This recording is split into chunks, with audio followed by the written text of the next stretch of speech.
Are you sure you don't want help? Paint asked, her scaly fingers twitching like it pained her to watch me do it the hard way. I've almost got it, I said, tugging at the knotted canvas straps.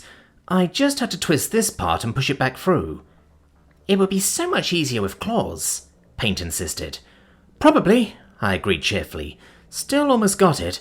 See, there's one finger onto that part already. Now I've just got to... Ow! Pull this part. Huh.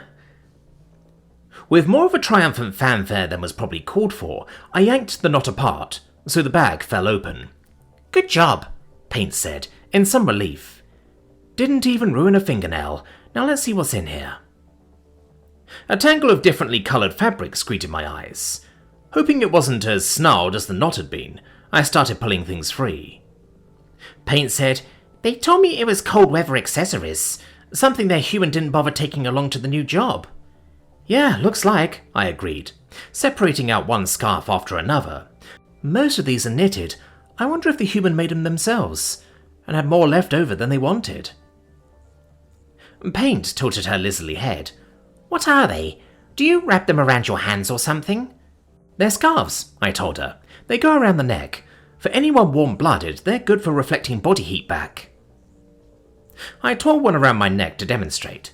It was orange and itchy. I promptly took it back off. Ow, Paint said. So they're not heated themselves then? No, probably not something that would do you much good, though you're welcome to keep one for fashion reasons if any strikes your fancy. None of these are exactly my style. The next one I unearthed was a lumpy mix of hot pink and oatmeal beige, a practice project made with spare materials if I'd ever seen one. No thank you, Paint said politely. Smells like they're not even scented. No, not on purpose. They just smell like yarn and whatnot. I sniffed one. Stale breath mints. Delightful. Z clicked past in the hallway, pausing with one purple bug leg held aloft as he took in the mess of fabric I'd made on the cargo bay floor. Why? He asked simply. Paint hurried to explain. The last client gave us this when I dropped off their order. They said they'd had a human working there before who left it behind, and they thought another human might appreciate it.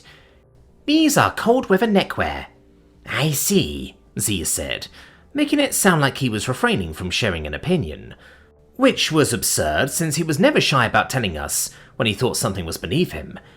And do you indeed have a use for this much neckwear? He asked, as he put his leg down and stepped into the room.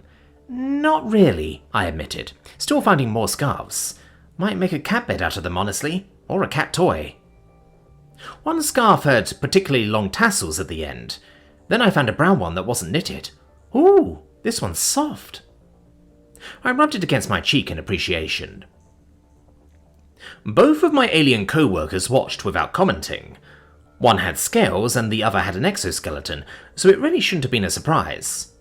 I sighed and shook my head at the way they were missing out. Z finally said, I should hope it has something going for it, since it's the colour of dirt. Smiling, I gave it another look. It's probably supposed to be fake fur. Lots of fluffy animals are the colour of dirt, after all. Good for blending in. Paint said, Oh, like your hair. I had to laugh at that. Yes, I suppose my hair would blend in with the right patch of dirt. Though I don't usually have my head down that far. I like to think of it as blending with tree bark more. I wrapped the fuzzy brown scarf around my neck and went back to the bag. There wasn't much left. Z clicked a pincher arm. Incomprehensible fashion. Just imagine wearing something that would make you blend in. Sounding amused, Paint told him, We can't all be as flashy as you. Z posed so the cargo bay lights lit up his shiny purple exoskeleton to the best effect. Clearly. Down at the bottom of the bag, everything was Christmas-coloured. My fingers found a particularly crinkly type of fluff, and I laughed aloud. They both turned to look at me as I pulled out a length of silver tree garland. Found one for you, Z. When I held it up, he took it with such a look of serious consideration that I had trouble holding in my snickering. Then he draped it around his neck like a diva, only slightly awkward with the pincher arms, and I laughed in delight. Paint clapped her hands. It looks lovely on you. Z posed again, as it should. Giggling quietly, I checked the bag. The only thing left was an opaque jar with a label in messy handwriting. I turned it upright and read the words, Xmas Stank. Paint asked, "What's that?" "Great question," I said, though I had some theories. Unscrewing the lid very carefully, I peered inside. Wow, the label was accurate. A wave of smell hit me before my eyes picked out the mess of candy canes, cloves, ginger candy, and pine needles. I coughed and put the lid back on, then croaked, "Yep, that smells like Christmas." "Like what?" Paint asked. "Isn't that a holiday?" I held the jar out. "Yes, none of the scarves are scented, but this sure is. Might be about your speed." She opened it. "What a delightful mix!" she exclaimed. "There are layers to this, and also sharp." I started gathering up the scarves. "It's all yours if you want it." "Are you sure? You don't want it as a reminder of that holiday?" She clutched it tight. "Nah, I think you'll get more mileage out of it than I will," I said, still packing.